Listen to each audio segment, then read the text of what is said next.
Hello my friends, so this is another video from Pat Robertson, and Pat Robertson is still on this campaign to show that witchcraft is evil and that Christianity can save anyone and change the world, and it is the same old... Someone's already done that. What? AIU. AI who? AIU, the Roo. The Roo? AIU. Who? Yeah, he already did a video response to this video, so you should do doing a different video video. right. Don't do this one. What do you mean AIU already did a response to this video? AIU already did a response to this video. AIU does not do videos like this. He does like mashups and puts stuff on people's butts and puts it on the screen. He doesn't do response videos like this. You don't believe me? Look it up for yourself. Let me see this shit, a fucking prick. Oh, I'm AIU. I have to do every fucking thing. Look at me edit. Okay, which AIU? He's got like 50 channels here. He's got Atheism is... God, that's hard to say. He's got Atheism-is-Unstoppable. Atheism is Unstoppable 2, Atheism-is-Unstoppable 3, Atheism 4, Atheism 5. Which one is it? Okay. Atheism is unstoppable. Okay. Fuck it. I'm just going to call him the kangaroo guy. Okay. I'm not seeing this kangaroo guy's video. Okay. You know what? Fuck it. We'll do it live. We'll do it live.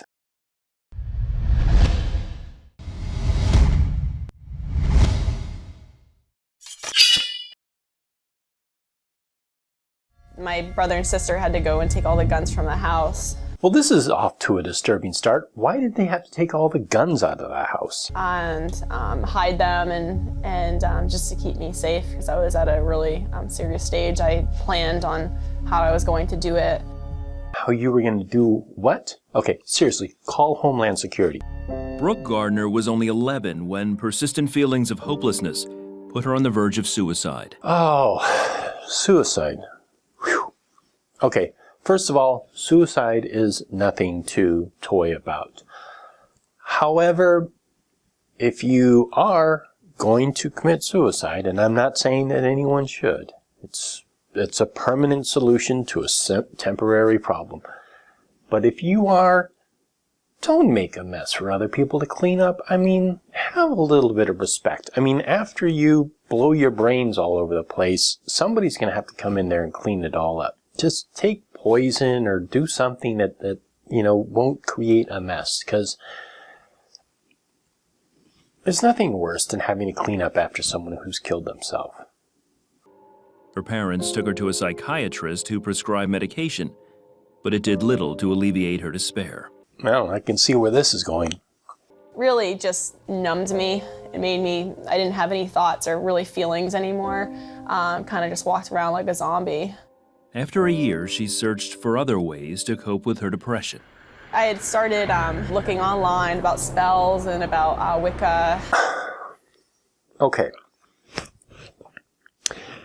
If Wicca had a cure for depression, we would not have the emo culture. We would have not had the goth culture. We would have all these happy, annoying people running around, and it would be a depressing world. And went and bought some spell books. I started doing these spells in my room. I was burning lots of sage. Burning sage? Why were you burning sage to try and uplift your spirits? If you wanted to uplift your spirits, you should have burned something like frankincense, or myrrh, or lavender.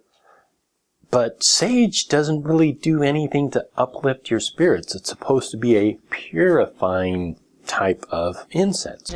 And you know, I thought they were positive spells and they were going to help my depression. Again, Wicca has no spell to counter depression. And if we did, think of all the great bands that would not be in existence today. I thought that by controlling the environment that I could control my feelings. By controlling the environment, you could control yourself. Okay, I'm going to be a little serious right now. So, the great occultist Israel Regardie recommended to people to explore their minds and explore their own psychology, but with the help of a psychiatrist. And to a certain extent, I think it is still a good idea today. You can unlock and get into some pretty deep stuff becoming an occultist and studying magic. One of the things you definitely want to do is to make sure that you know yourself very well. That means exploring all aspects of one's identity. Now, we still have a pretty serious stigma of mental illness in our society, but mental illness is an affliction that should not have a stigma. It's like giving a stigma to somebody who has a limp or a broken arm or something to that effect. Just because it's not seen and it's not apparent that someone is afflicted with this illness, it does not mean that it is just as debilitating as any other physical form of illness. So, I'm sorry that you had depression, but exploring magic and burning sage is not going to cure it. Again, if it did, we wouldn't have had the goth culture, the emo culture, or a lot of great bands. Performing the spells also gave her a sense of power. Okay, if she was doing spells to counter her depression, and she was doing spells that made her feel powerful, then that would be counteracting the depression, because one of the symptoms of depression is a sense of powerlessness. You give up. You feel that you have no power, you have no options, you have basically nothing. It is just a dark pit that you fall into. So I really, really doubt that this young lady ever suffered from any depression, or maybe she did suffer from depression, but I doubt she seriously explored Wicca to try and alleviate it. Again, I have done countless responses to these videos, and they have a very specific way of creating these videos. That's why I was able to do that parody, Out of Darkness. All I had to do was just follow that same script. So, I want to believe this lady, but I don't think so. I just wanted to connect to something more powerful. You want to be bigger and better than a lot of the people around you. So, you wanted to become a bully, not a witch. You know, everyone better stay away from me or you're gonna get it. If anything, and I'm being honest here, calling yourself a witch or letting people know that you are a witch is actually opening yourself up to a lot of ridicule. There are still a lot of people out there who make fun of people who study witchcraft, and they laugh at them and all this stuff. So actually, you're opening yourself up to more ridicule. But again, I really doubt that this ever happened. And according to the way that these videos should go, she should be finding God right about now. But one night, Brooke discovered the magic she thought was helping her and invited an unexpected presence into her life. Is that Father Lewis behind the curtain? Oh no. I was sleeping and beside me was this like dark figure. Father, you should be ashamed of yourself. Get out of her bedroom. Have you been drinking the blood of Christ again? And it was like touching the bed and like right beside me. I don't know what it was doing or why it like had one of its hands on me. Oh no, too late. You better call the Pope. Another one's getting in trouble. And I woke up and I like still felt something with its hand on me. At that moment, I couldn't even scream or make a noise. I was so scared that whatever this was still in the room. I'm honestly not too sure what spell you were burning sage for, but if you want to get rid of a handsy drunken priest, you're going to need a little more than just burning some sage. You know, after a while, it went away. Despite her fear, Brooke continued practicing witchcraft, and her condition only got worse. I love how they don't even try to explain how her feeling depressed and her practicing witchcraft are associated. It's just a given. Nobody's supposed to even question it. The fact of the matter is that people feel depressed and people practice religion. These are really two separate things. I think a lot of people seek religion to kind of alleviate their depression, but again, like we were talking about earlier, some things cannot be addressed with religion. Sometimes you need to seek professional help. There's nothing wrong with that. It's not an admission of guilt or an admission of powerlessness. It's just a fact of the matter. You break your arm, you go to a doctor. You feel depressed, you go to a doctor. Just the way it is. I didn't feel more powerful. Actually, really more so I felt powerless and I felt like a failure. It didn't make me feel any better than what I was. It just got me deeper and deeper into depression. Well, duh. It's like saying, I got a broken arm. Well, did you do a spell to fix it? Well, yeah, but it didn't work. No shit. Of course it's not going to work. Magic just doesn't work that way. You don't break your arm and you do a spell to cure it. Some things cannot and should not be fixed with just spell work. Brook lived with a debilitating depression for 3 years.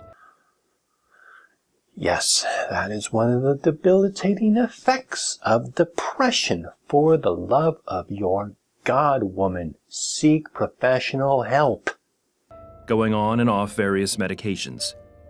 Then, when she was 14, she woke up one morning to find something had changed. Well, in order to get a prescription, she must have at least be seen a psychiatrist, so that's good news. And it does take a while to be on prescription medicine for it to actually take effect. I told the doctor, I said, listen, I don't know what happened. I don't know how it happened, but Please tell me you stayed taking your medication and you didn't fall into another trap of trying to get into another religion to cure your illness. No longer have depression and never experience that state of depression or that oppression again. It was gone. Oppression? What are you talking about oppression? You were talking about depression and now you're talking about oppression. You just kind of slipped this in there hoping that none of us would notice that you just happened to go from depression to oppression, meaning that you're trying to imply that witchcraft was somehow oppressing you. But what remained was her need to have meaning and control in her life. And while she kept casting spells, I love how they think that we as witches are just going around casting spells for everything. It's like, oh, my car's out of gas. Boom, I'll cast a spell for it. That'll fix it. Oh, I'm depressed. I'll cast a spell for it. That'll fix it. What do they think we do? We just run around casting spells for this, this, and that? It's like that's all we do? I'm really, really sorry, but that's not all witches do. It's more than just running around casting spells for every little problem we have in our life. she also started reading her father's dusty King James Bible, hoping she might find some answers there. I read in the book of Leviticus how God's not pleased with people who practice witchcraft and practice that kind of thing. So that's what really gripped me, really believing all my life that it was okay to do those things. God's not pleased with people who practice witchcraft. God's not pleased with a lot of things. Here's just a little brief list of things that God is not pleased with.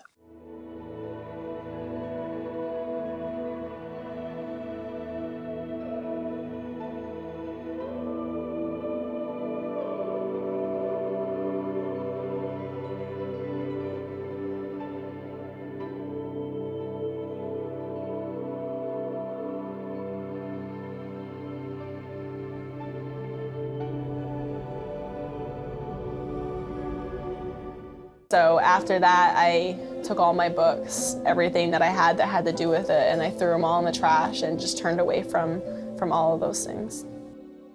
Wow, she turned away from Wicca? I didn't see that coming. A short time later, she was watching television and discovered a program she had never seen before. It was the 700 Club. I'd hear some of the testimonies of miracles and healings, and it just kind of opened my eyes to this whole other place of what I really desired and wanted inside. And something tells me you didn't learn very much from that one book on Wicca that you read. So after watching it several times, I would pray with Pat on the TV and ask Christ to come into my life. Brook called the CBN prayer line to confess Jesus as her Savior. What is this place, like a 911 call center for Jesus? It was something I'd never experienced in my life. It was, for once in my life, all the sin that I had in my heart, all the stuff that I've ever done was forgiven. Oh yeah, you were never a Wiccan. It was just a complete complete change. I would look at a flower and be like, wow, like I can't believe God created this flower. I understand your point of view here, but if you were talking about the God of the universe, the one that created every single thing and put the planets in the motion in the universe and made these fine-tuned mechanisms and then created life, a species that can wonder and think about everything in God itself, and you're seeing him in a flower? No offense, but to him, flower was just like decoration, like an afterthought. Like, you know, he just needed something to put in there. It's like, okay, I created man and animals and woman, and what else am I going to throw in here? I'll throw in some flowers. Yeah, that's it. I'll throw in some flowers. It was probably an afterthought. I felt a complete release and just a huge weight taken off of me. And I knew that I was right with God. She found a church and started attending. Soon, her family started going with her, and one by one gave their lives to Christ. That was just an amazing experience to see your parents for the first time. We're still not buying it. Could you turn on the waterworks a little bit? Just have a joy that I've never seen before, you know, in them. And a little more, like you're really holding it back, like you're really trying not to cry. Pretty much everybody in my family has received Christ and is serving him today. And I really am a product of the ministry that the 700 Club does on a daily basis. Well, this is the end of this video. We all know what happened.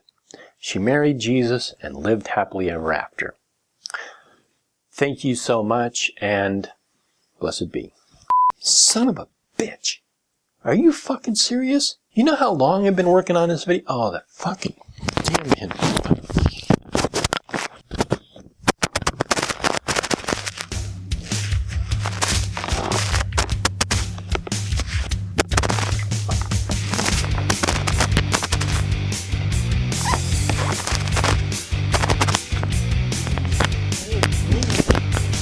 I mean, unstoppable. I have to do it all. I have to do every fucking thing.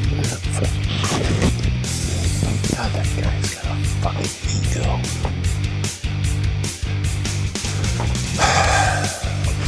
Alright, fuck. We'll do it live.